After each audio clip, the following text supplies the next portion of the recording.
Yo, what is going on, people? NGS back again for another video in what seems to be an ongoing slew of E3 2018 discussions. You just can't get away from them, but it wouldn't feel right me talking about E3 and not dedicating an entire video to this particular game. This game just got announced at the event, and there's sort of a personal history attached with this particular game and my channel. Y'all know I grew my channel talking a lot about anime-related video games, Kingdom Hearts, but there was one thing in particular that came later on in my YouTube career, and I sort of had a little bit of a following attached to it, and that is, in fact, I am of course referring to the Devil May Cry franchise. And to help me along this video and just illustrate where we're coming from, the journey, the years that it's taken to get us to the point, I've brought along my close friend and frequent collaborator, Rottz112. Well, it's kind of crazy considering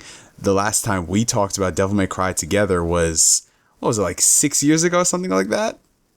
Around that time, man. We were like, was it before or after that game released? If I remember correctly, it was a few months before, where we were doing just a general discussion of our thoughts about it coming out and its existence. And throughout the course of this video, we were going to try our very best to not reference that game. We'll see how long we could go. But Rob, thank you for joining me on this video on, you know what, man, I'm just going to come out and say it. Bro, Devil May fucking Cry 5. We back, man. I can't summarize how happy I am about that, man. It's like, we've talked about the series almost all the time. Me and you both come in agreement that Dante is one of the coolest game characters ever. And man, just to return to that vibe, sometimes it makes me speechless, like literally, man. So we might as well just catch y'all up to speed on what we are talking about. Devil May Cry 5 just got announced about a week or so back at the Microsoft E3 event. It was something that, I mean, me and Rob, being the detectives that we are, we kind of saw it coming a mile away. And if you are a person who keeps up to date with these things, you can pretty much tell that, yeah, this is going to happen. But it's just the journey that brought us to this point where we can actually sit here and say a Devil May Cry 5, a sequel to Devil May Cry 4. It actually existing, man. I have goosebumps about this, and I know it's kind of cliche to say it because you can apply this to any other franchise, for any other fandom when it comes to them getting like a long-awaited sequel, but I think there's something special about Devil May Cry being announced the way that it was. I think you know where I'm going down this path. We kind of have to, otherwise we can't properly explain the journey, so we have to. And I know we said in the intro of the video we wouldn't refer to that game and its existence, but I feel if it hadn't existed in the way that it did, we would not have gotten Devil May Cry 5 in the way that we are. Would you agree? Oh yeah, 1,000%. It was almost like looking back, a necessary evil, so to speak.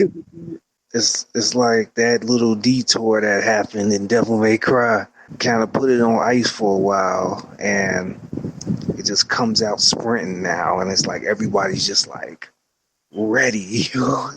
You know what they say, you kind of have to do some soul searching to find what you're truly looking for, you know what I'm saying? Yeah. That's a good way to put it. And Devil May Cry fans, we kind of went through the trenches in 2013. We got something that was pretty polarizing, to say the least, and I'm going to try my very best to not say it by name. Suffice it to say, we ended up being right in the end. The fact that that game stayed a one-and-done thing is kind of a testament to not only the Devil May Cry fandom, but how powerful just being like a fan and being vocal with your wallets, how much it truly is. Because I'm sure you remember this. the years leading up to the game's release, we've seen a bunch of these think pieces from journalists on how the Devil May Cry fandom needs to grow up and get with the times and accept this new iteration. How could you talk crap about a game that you're all gonna buy anyway? Evidently, they didn't. Yeah, they did not, man. It's like I knew something. I knew things were going in the right direction when, like, a full year after release, it was already like free for PSN Plus players. And I was like, oh man, so they not getting the gas they wanted, and then they tried to make that complete edition or wherever it was, and then they magically added the things they said it didn't need, like, lock on. I think they finally got that 60 frames and everything he said it didn't need. They ended up they tried their best. They tried their best to make it stick, and it couldn't. It couldn't. And honestly, now that I think about it, I very rarely has a game series attempt to be rebooted and then spring right back. That's a very good point. Yeah. It's like, I mean, there's a couple of times where, like, one game is probably tried, but I think, like, the effort wasn't to put it. Like, the only game that really pops in my head, I could probably think of more if I had time, was when they tried to do that edgy Bomberman game. Oh God, why'd you have to bring that up again? like I thought about that, and that died a very quick and efficient death. But this what it is, this game, right? I'm trying not to say the name, 'cause I don't want to taint the air, but I mean, they were putting some real force behind it. They wanted this to be the thing. They wanted that to be Devil May Cry.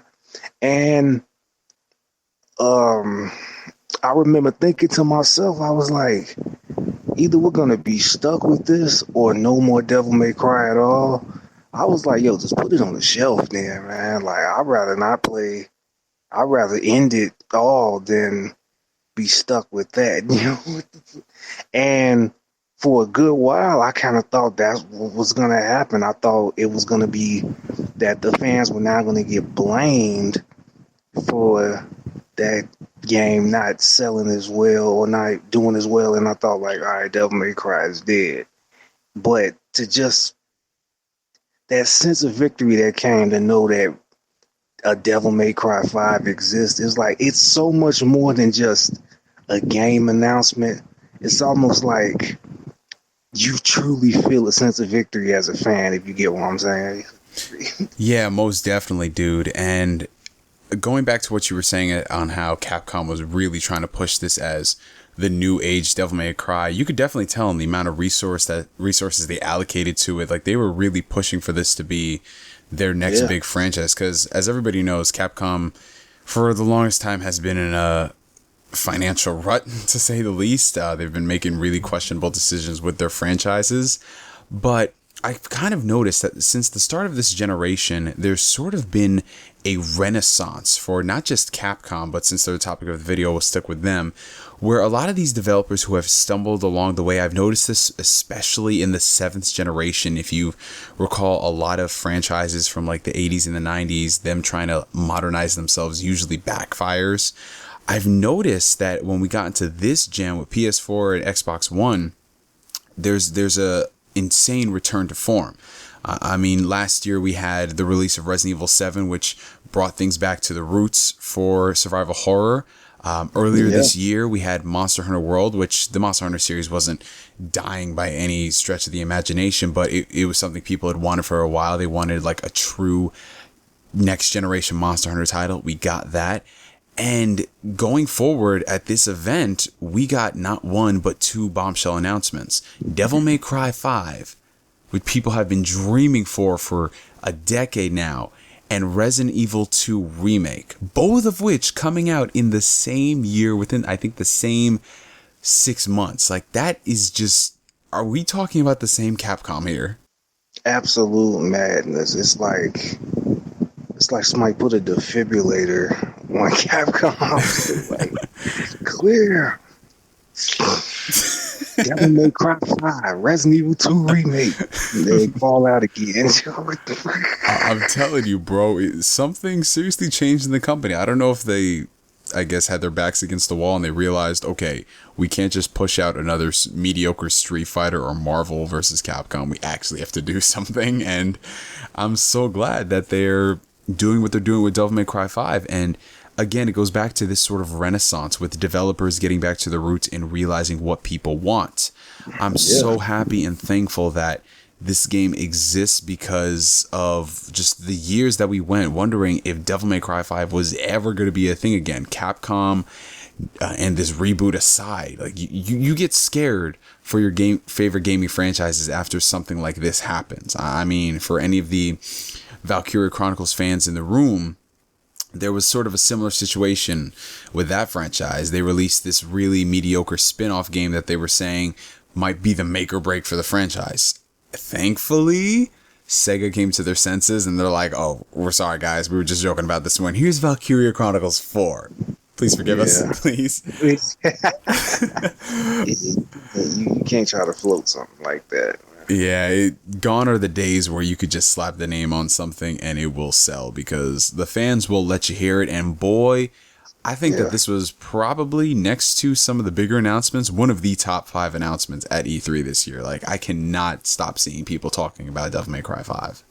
Oh yeah, this is like my number one for E3, my personal number one. It's just like for like the trailer itself and everything behind it, you know, it just, and plus it's one of my favorite, definitely in my top 3 favorite gaming series, period. So it's like it hits that core when it's one of your favorite, when it's one of your bangers, man. It's like, oh man, this is something where I'll drop anything and get one of these. And it's like, it's only very few games I have that type of feeling with. And just to like freestyle, it would be like God of War, Devil May Cry, Metal Gear Solid, which is unfortunately dead now. We might need a renaissance for that. You know what? But it's to the point. It's the principle of it. It's like they could try to do everything they can, and I just can't. I can't mess with Konami no more. They are the devil. So yeah, so it's like, so for me personally, it's like I shut down all things if it was one of the 3. I already got my God of War fix in, and now I'm like, a Devil May Cry, a real Devil May Cry's on the scene, and not everybody speculating on when Platinum was going to make the spiritual successor. Like every game that came out, everybody kept saying spiritual successor. Every game Platinum made was the spiritual successor to Devil May Cry, apparently. You know, for the longest time, everyone and their dog thought that Platinum were the original developers of Devil May Cry. Like, that's what you would think with the amount of times people associate Platinum and Devil May Cry. I'm like, nah, y'all. It's not like that. It ain't like that, man. It's like every game that came out was like, is this the new Devil May Cry? Hey, as much as I love Metal Gear Rising, they was trying to put it on Raiden show. I think Raiden got impaled he got impaled in the chest by a sword. He's like, white-haired protagonist impaled by his own sword. Ooh, that's a classic staple right there. Yeah, exactly. So it was like, I was like, yeah, I mean, y'all can fish for it, but it's like, there's no feeling as when it's actually happening. Exactly. So speaking of bangers, man, we might as well just address the elephant of the room. You cannot talk about Devil May Cry 5 without talking about how heavy that trailer hits, man. Oh my God. Bro. Yo, it's one of those things where, I mean, I like the song itself, but I kind of need the whole trailer now. It's like, I need to like hear it all together. Yeah, you need the dialogue, you need the sound effects, you need everything, man. It's a complete package. Yeah, man, because, bro, that was like, and how they did the trailer itself was so smooth because everybody was thinking like this was about to be a new IP, like, and some react because I'm like big on watching some people's reaction. Even though I got a couple of L's to hand out later on, but we can get back to it. Don't let me forget about the reaction video. I won't. Don't worry. But yeah, but like a lot of people in their reactions would say like they was assuming this was gonna be like some new like some new like Gears type game. Like they like right off the back they expected like some type of first person, third person shooter type invasion game, and then when that Capcom slapped up, everybody wised up real quick. Like what? wait, Wait a minute. wait a minute. and and man, and just that how can I put this? It's like I kind of felt it in my soul when they showed Nero sitting there. I know a lot of people kept thinking like they thought it was, old Lonesome Pete, but Lonesome Pete walking. Exactly. It's like, nah, I just felt it. I was like, nah, that's not him. And then when he read the sword, I was like, confirmation, it's Nero. Bro, I was very similar to you, man. I mean, at first when I saw it, I thought it was like a trailer for what was that Bandai Namco game that's coming up? Code Vein, I believe that's what it's called, because I saw like the demon there, something. Okay, this is a trailer for that. They showed it off last year, so they might as well. But the second I saw that the Capcom logo had popped up and I saw there's this dude in the car, at first, I don't know why I was thinking this, but I thought it was either another reboot or a sequel to that game that will not be mentioned. But the second I saw him rev that bitch up, I was like, we back, baby. We are fucking back. And they did that on purpose, man, just to let you know. Like to non-verbally let you know, he stuck the sword in the ground and revved it. That was like, bruh. That's all you need to know, man. The Red Queen is back. I heard a bunch of people as well thinking that it was like a revival of Scalebound, because there was a couple of rumors going around that Microsoft had somehow stealth revived its corpse or whatever. They did some weird necromancy or whatever to bring it back from the dead. And I wouldn't be too surprised considering, and we might as well just jump straight into this, as far as like the visual aesthetics go. If you had told me that this was Devil May Cry and I had not seen anything about it, if you had just shown me character designs, I wouldn't have believed you, because I would say it's pretty much a drastic departure from part 4, not just in visual style, but just it really makes you appreciate how far technology and video game graphics have come. And I was actually reading up about why they decided to go for more the realistic approach. And they said, it's been 10 years since we worked on the game, and we wanted to give it like a fresh coat of style and substance. And, that's what the series is known for. So I think this is honestly the best approach, because they're using the Resident Evil 7 engine, which, already produces some really amazing, gorgeous visuals. And when you couple that with the Devil May Cry style, the substance, and 60 frames per second, I was on board with this realistic approach. I was like, all right, just do it. Just give me the goddamn game. Yo, straight up, like, man, that just makes it all the more better. Like, it has this realistic look. It has this realistic look to it, and then you see this van tilt sideways, and Nero jumped out the window, running across it, shooting demons, and then flipped right back in.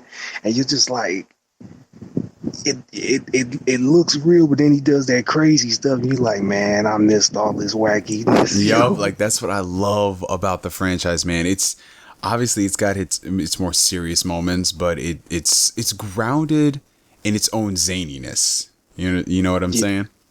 It knows where the line is, but they can get real close to it. But it's like they know just how hokey to get. They know just the right amount of hokiness. Yep, definitely. So it's like you see this extra real looking protagonist, and he's hanging out the window shooting demons. Oh no, that's not good enough. Let's pop the van up on 2 wheels, and he jump out the window and start flying through the air to get closer headshots. And then this chick who's driving catching a cigarette in her mouth, and he just jumped back in the window. I was like, bro, I missed this. Seriously, dude, like that right there. That's so much, man. Man, but the trailer as a whole, I personally think it was crafted exceptionally well, right down to the beats, the music, and just how they reminded you that, yo, we're back. You're in this for the long haul. Like, this is Devil May Cry 5, because it still had like, just if you look, they didn't show too much in terms of gameplay, but from what they did, they were pulling off some pretty crazy feats. And Nero's new weapon as well. I love how that's going to factor in to just the style and the substance of the game. But we might as well just talk about some of the things. I don't know. Obviously, I think you've been reading up about this more than I have. In terms of the story, I was watching one of the recent videos on Inside Xbox, and they were saying how Nero actually inherited the Devil May Cry sign from Dante, and they created their own little makeshift van where they go and extinguish the demons. But the thing is, apparently that's not going to be explained in the game. It's actually being explained in the novelization, which goes to show you how fucking far along this game is. Like, can we just talk about the fact that we're getting this game in less than a year? Yeah, man, it's about to be playable at Gamescom, bro. I'm about to go to Germany. They gonna see me on the red carpet rubbing my hands. You know why I'm here. You know I'm here. Load up that shit. I'll play that on the Xbox, no doubt. Man, I don't care. Face buttons are always the same. Exactly. I don't care, bro. I'll be right there on the red carpet. No passport. Don't ask how I got here. You just know why I'm here. This man swam to fucking Germany, bro. Yo, man. Rottz in Germany. Get ready for it. Now, that's a movement if there ever was one. Oh, man. But yeah, so it's like, man, we talking about playable at Gamescom. But also, real quick, like, man, a lot of people don't get that, there's like a lot of, how can I put this? A lot of exposure to Devil May Cry outside of the game. There's comics, there's mangas, and all this stuff is like, most of it is pretty much canon. So there's like so much extra story you can get.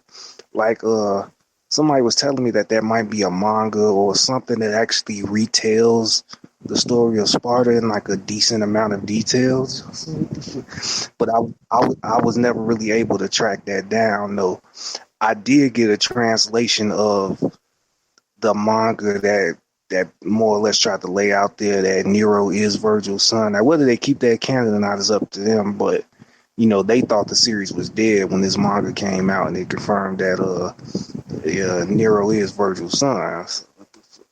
So I'm assuming they're going to keep it in the game because of just certain Easter eggs they added in the special edition of Devil May Cry 4. Yeah, speaking of Devil May Cry 4 Special Edition, man, can we just talk about how, from a developmental standpoint, I think this is probably going to be the most expansive that a Devil May Cry game has ever gotten. Because if you look at the history of the Devil May Cry series, like, even though the majority of the games in the franchise are good, it always seems like these games were rushed out, to say the least, or there was like someone breathing down. What's the director's name? That's Itsuno, right? Yeah.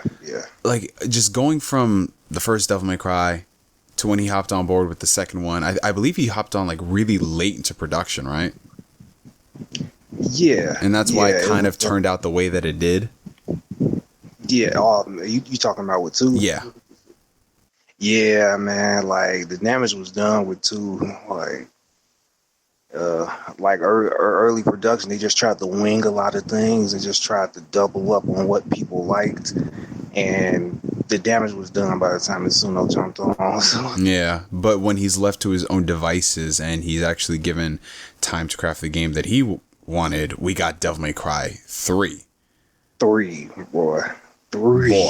Boy, that's all you can fucking say. Just boy. Straight up Kratos voice, boy. Boy. Yeah, and we already know 3 is like, that was magic right there. I could start a new playthrough on 3 tomorrow if I wanted to. Dude, for real. And we all know the situation that happened with Devil May Cry 4. For an unfinished game, it was pretty decent, but it wasn't until they crafted the special edition where I was just like, oh, so this is what it would be like if they actually had more time to work on these games. You know what I'm saying? Oh, man, you talk about breathing life into at this point it was only like 6 years, because it came out with 2015 or 14. 2015, I believe. Yeah, so still, like, to just go back, go back into it, touch up. I mean, it looks even better now. Like as far as the look go, they touched it up a lot. But yeah, the gameplay is just even more crisp, more characters. That's a They hooked that up, and I was like, if this is like any sign, any indication that they're just going to add on to this, I'm even more ready for 5. Yeah, most definitely, man.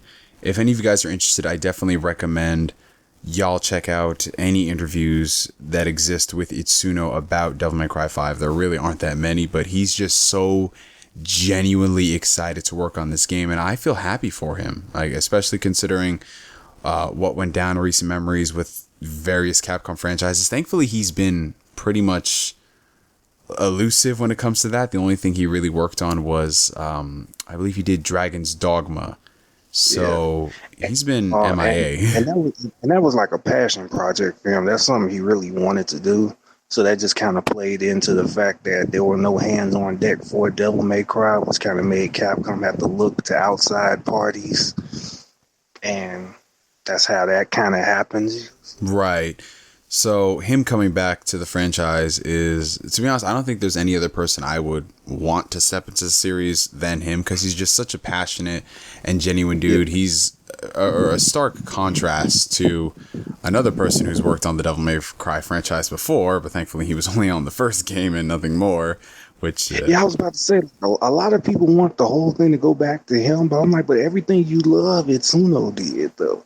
It's like, I don't want to sound like a gatekeeper or nothing like that, but I was like, how many of y'all actually like beat one recently?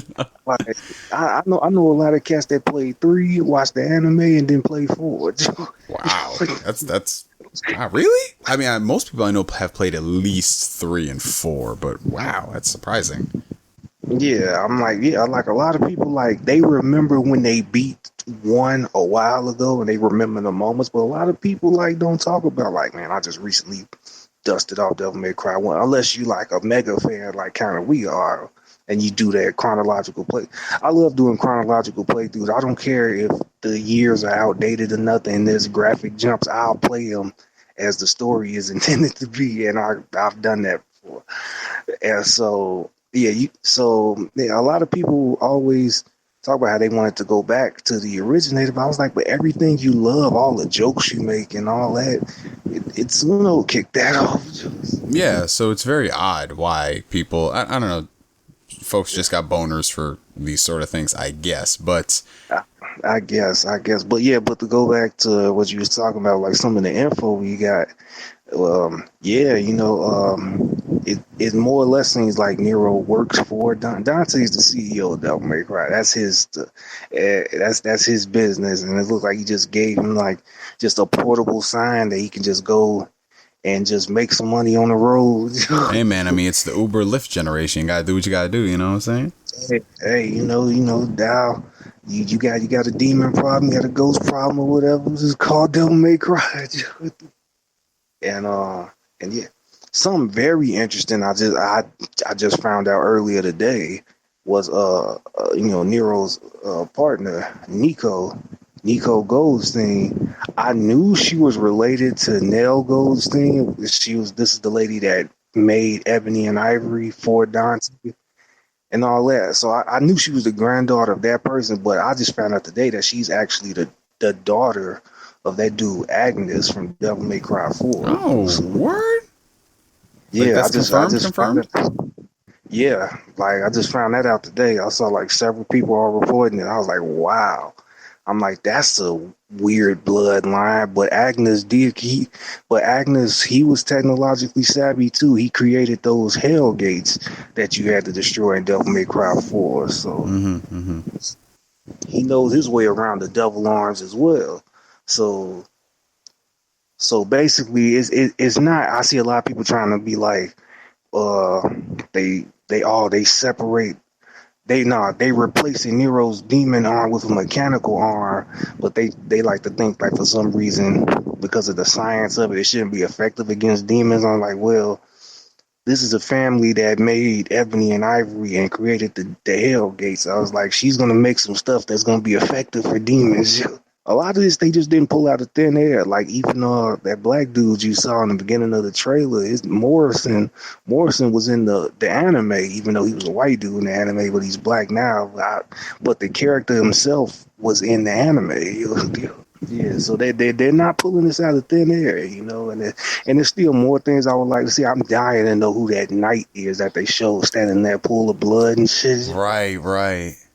Hey, he looks cool, man. There's definitely a lot of things in the trailer that I guess sort of teased us and whet our appetites. And to be honest, like I'm here for that. Like a lot of people say they hate these sort of trailers because, they don't give that much away and blah, blah, blah. But the game is less than a year out. So I'll take these teases as opposed to like grandiose reveals, because we all have our suspicions on things, as we always do. But that's kind of the fun in it, because then when you get the game in your hands, you're just like, oh shit, Oh yeah, I mean, yeah, I'm just like you, man. I love to speculate. I know a lot of people like, well, ain't no need for speculation. I'll just wait till it. I'm like, yeah, but what's the fun in that though? Like, I love speculate. If I make a theory that's wrong, I'll gladly admit that I'm wrong. But it's like I just like, vocalizing it, talking, trading info, sharing a theory I might have about something. And plus, honestly, like you said, the game is a year away. We're gonna get kind of like an information dump over this year. Like we're gonna get some decent amount of info every once in a while.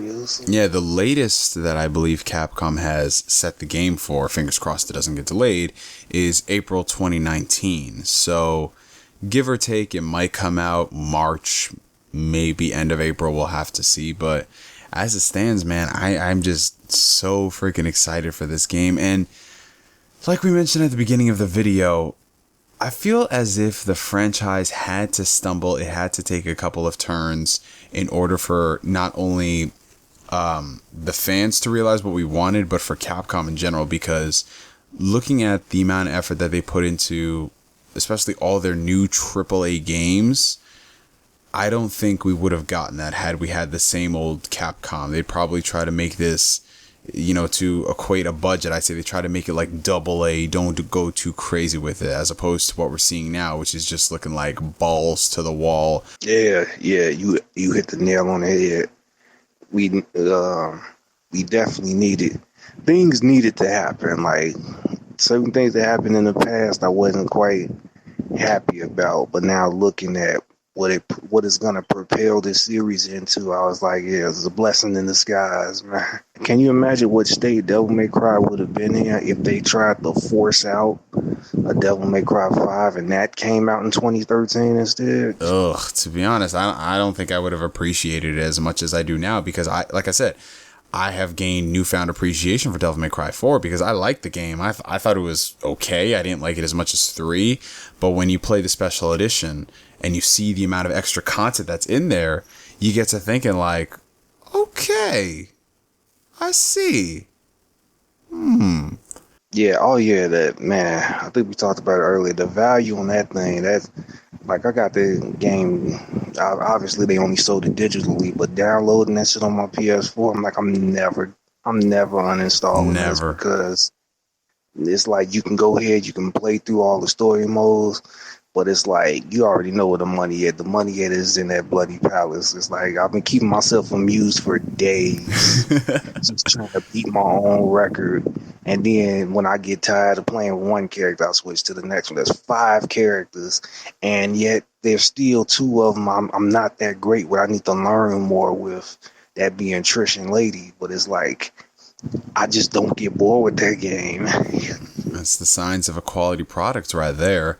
And fingers crossed that Devil May Cry 5 exceeds that. And from the way Itsuno's talking, he's saying that, yeah, this game is going to exceed your wildest expectations. And to be honest, the way things are going, bar Capcom doing some type of Capcom fuckery, I think we're in for a real treat. Oh, yeah, without a doubt. Without a doubt. It's like everything is looking like a green light. I mean, down to the little bit of combat we see. It's like, and that's another thing, man. It's like you can just tell, the Devil May Cry angle. When you saw in the trailer when Nero was fighting that demon, and he was running past. You could tell with the gameplay of the fight, just how the cameras pulled back and has tracking mirror. It's like you know that look, bro. You know that look when you having a Devil May Cry boss fight going on. Mm-hmm. And then Nero, he got. Since I've been playing a lot of the special edition for 4. So it's like I see those animations, how he's swinging his sword, or the famous how he grab them, start swinging them over their head, and throw them. I'm like, oh man, we back up in here, bro. We back up in here. While we're on the topic of Nero, and I guess sort of rounding off this video, this discussion. Let's talk about some of the reactions to Devil May Cry 5. The first one in particular I want to address, since we're talking about Nero, is his new design. Again, it's drawn comparisons to Lonesome Pete. It's drawn comparisons to Scalebound's protagonist. As a whole, man, I'm just saying, I think with the shift to the more photorealistic style and the haircut, it was kind of off-putting to some people. But the second you see him, you're just like, that's Nero. Yep.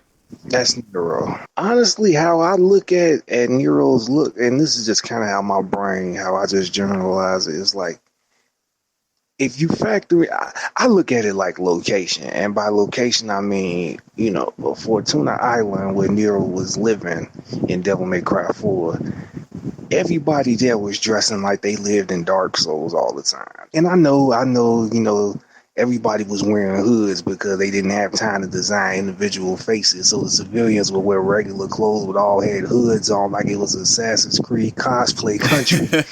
But, it was very dramatic on that island, very dramatic looking, and that island seemed to be kind of closed off. So in my brain, I look at it as like Nero, I mean, since they destroyed the order, he probably moved away, probably moved to like somewhere in America or something like that, and after staying there for years, this is probably how he changed his look, Like, and plus, I mean, he's a young man, he's gonna go through a bunch of different types of looks to whatever fits. I personally feel that look suits Nero. Like, it suits his attitude, And honestly, this is the thing I have to give them over Lonesome Peak. I know a lot of people just go off the short hair and say Lonesome Peak, but when you actually look at it though, Nero is wearing a real outfit. That's like an outfit I can see somebody actually wear. I love that new jacket he's got, right? Nero looks real. He looks like he could be somebody we know aside from the white hair or something like that. See, that's what those other guys tried to say Lonesome Pete was supposed to be.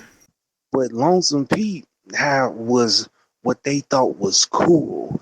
And in their eyes, they thought cool was, wearing a dirty tank top with some black skinny jeans and a trench coat. Oh, God, you remind me. Like, I love how the tank top had to be dirty, bro. Like, it had to, and it had to have the rips in it too. It had to, because that's cool. And it's just, and I look at Nero, I was just like, this looks like a real outfit. Like, I wouldn't be surprised if Capcom is smart, they'll talk to some type of merch dude to have them sell like fashion designers, yeah.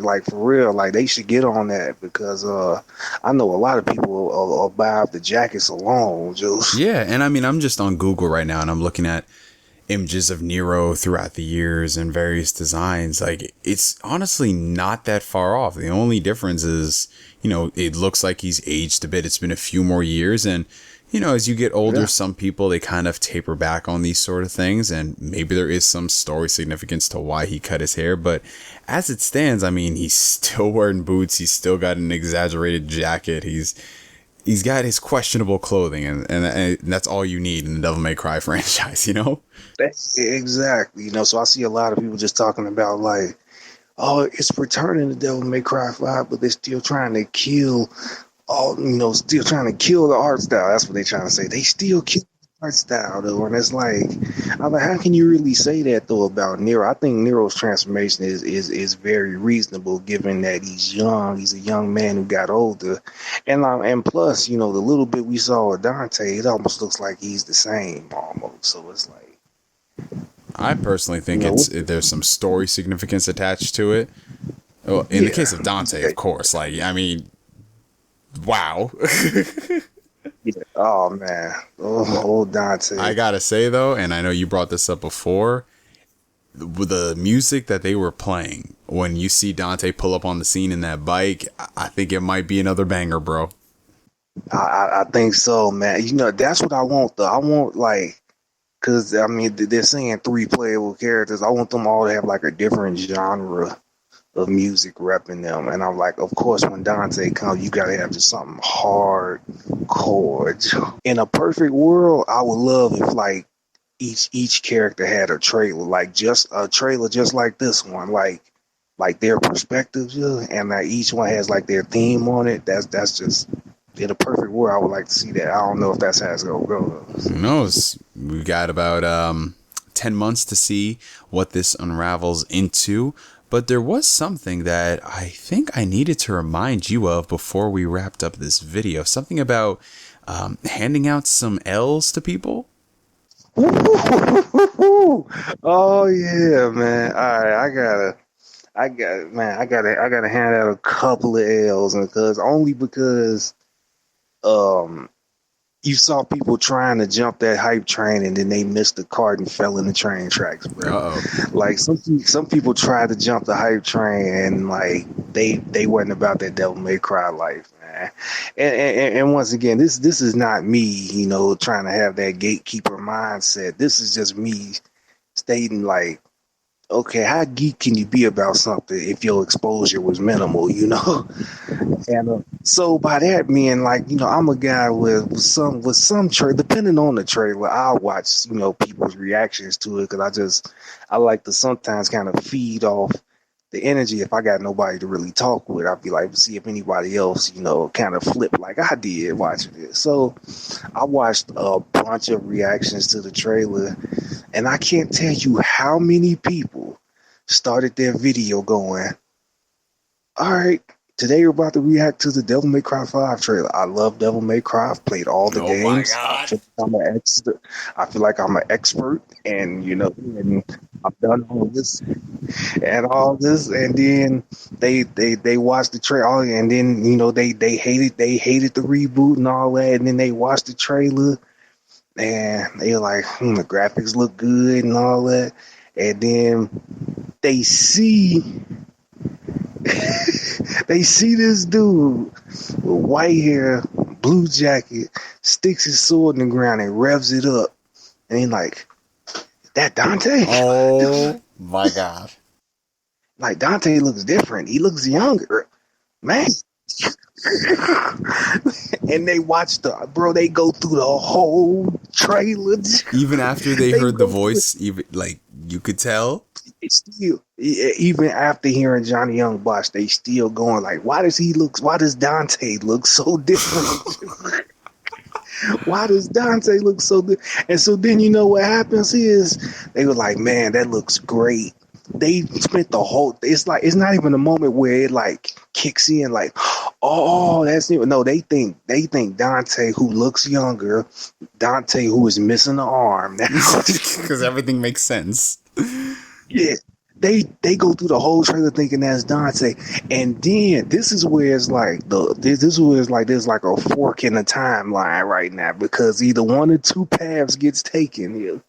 When you see that ending part and you actually see Dante riding up on a motorcycle, there's 3 types of people. Oh God. There's one, and this one I swear I almost stabbed myself with a plastic fork.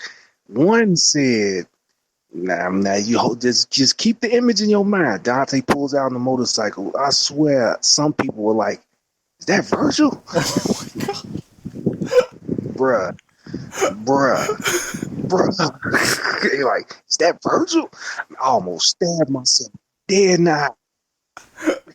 I didn't know Virgil was known to say, woohoo, yeah. Yo, like, I'm like, bro, why is the brains off right now? Oh man, so like the one is like, oh, is that Virgil? Another one is they kind of realize like, oh, So that's Dante. Then who's the other guy? But mind you, in the beginning of the trailer, in the beginning of the reaction, what did they say? I've played all the Devil May Cries and all this stuff. But it's like, oh, so that's Dante. Then who's the other guy? Motherfucker. What? And then there's Path 3, where I don't know. You can tell this is like a DC or a Marvel fan. Oh no! Where they, oh no! yeah, where they see Dante at the end and they say, oh, "There's two Dantes." There's two of them. There's two Dantes. Like it's a Crisis on Infinite Earths or something like this. I think the Devil May Cry Generations. Oh my god.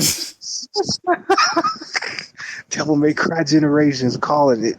That's what they gonna change the title when we get closer. They're gonna have two Dantes like linking arms together and everything. Yo, straight up. Like, oh my god. So my whole point being is that, you know, they always start the trailer off. They played all the games. They done this. They done that. Or, you know, they start screaming like, oh, Devil May Cry. Oh my God, Devil May Cry.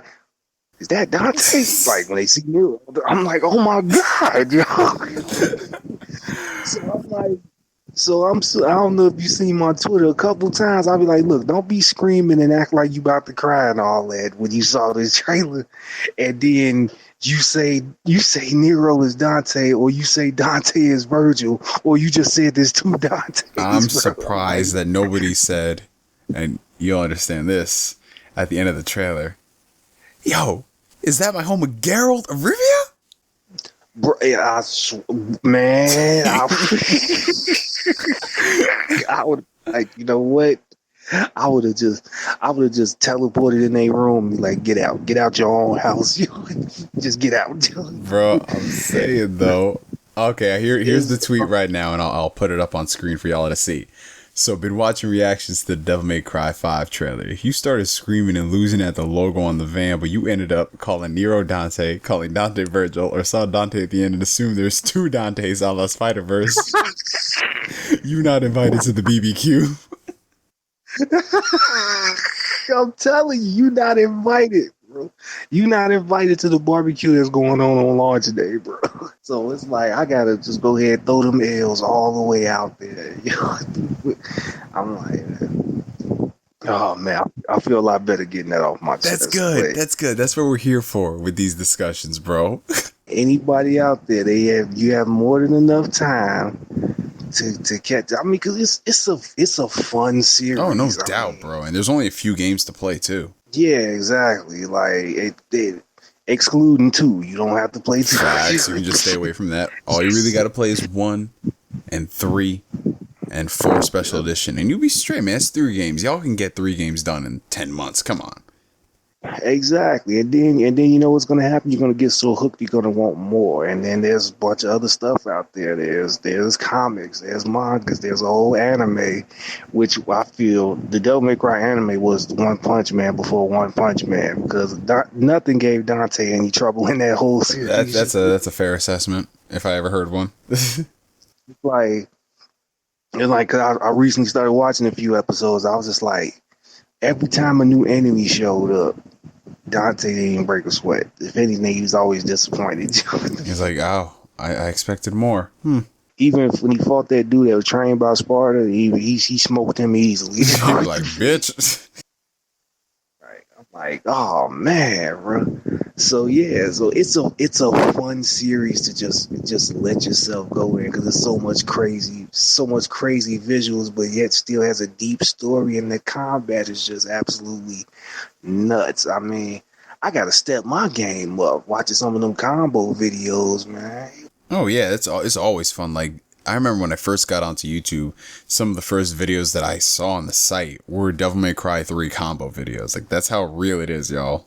I learned me a little trick from watching this combo video, playing 4 special edition. Especially with Virgil is a Super Saiyan in that game. He's probably the most OP character in 4 special edition. And I saw this dude do this combo, just lit this demon up, launched him up in the sky.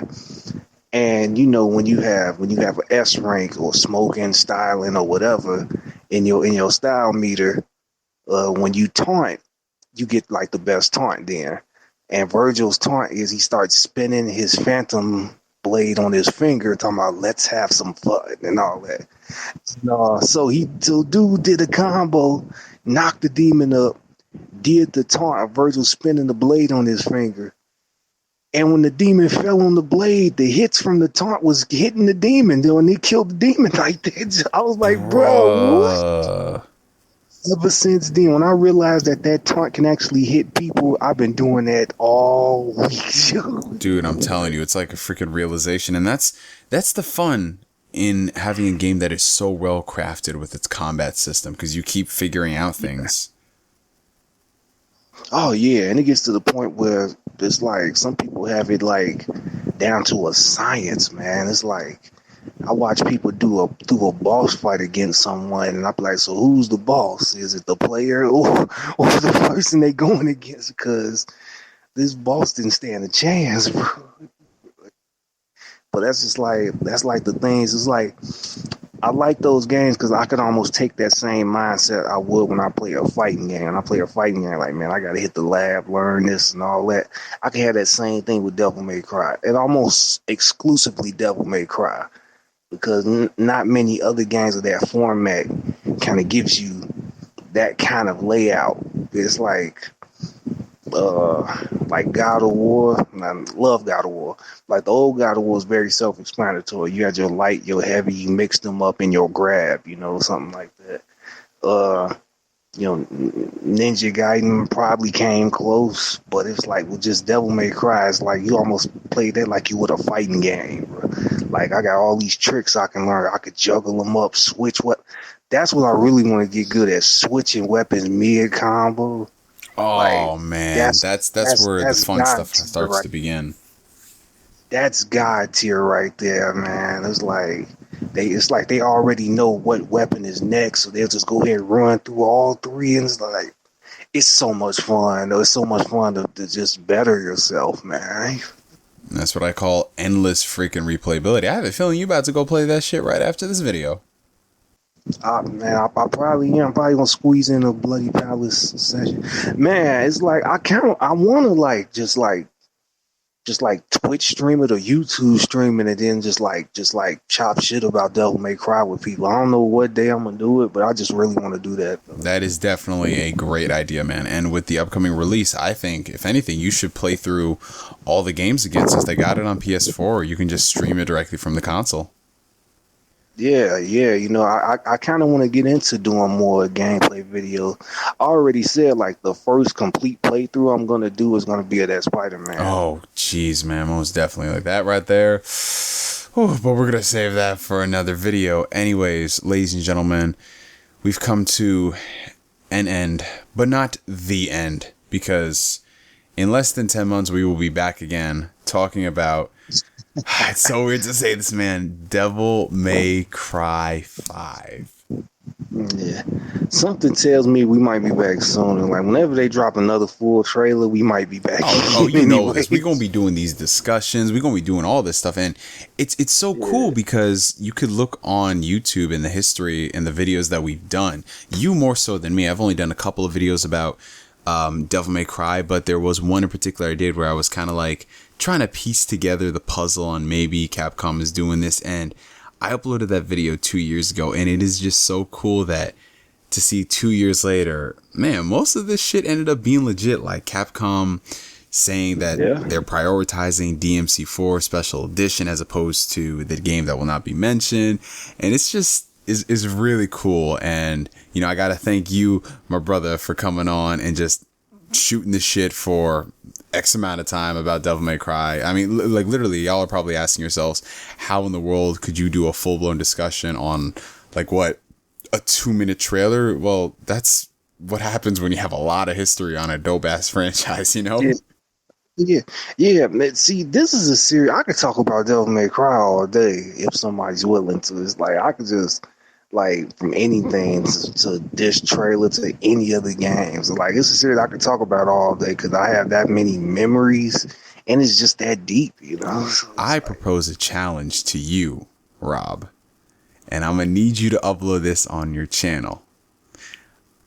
what's up? You've heard of the "Say Something Nice" movement, right? Uh, kinda. Is it like a challenge, right? Yeah, basically what it is, it started out on social media where it's just people take something that is really maligned, something people do not like, and you have to say something nice about it, and you have to be sincere with it. So no type of sarcasms whatsoever. I'm gonna give you a choice. Oh God! All right. Say something Okay. nice, Devil May Cry 2. Say Something Nice, the game that will not be mentioned. And I'm gonna need a video of that. Ooh. You all need it. And I'm not talking about a quick 1 minute video, 2 minute video. I'm talking, spend some time with it. I think that this will be the next Bloody Palace challenge for you to overcome from now until the release of Devil May Cry 5. Okay. Challenge accepted, good sir. All right, y'all heard it here first, man. So you can check that out on his channel. And for Media for now, my name is NGS signing out. And like always, I will catch you guys later. Peace.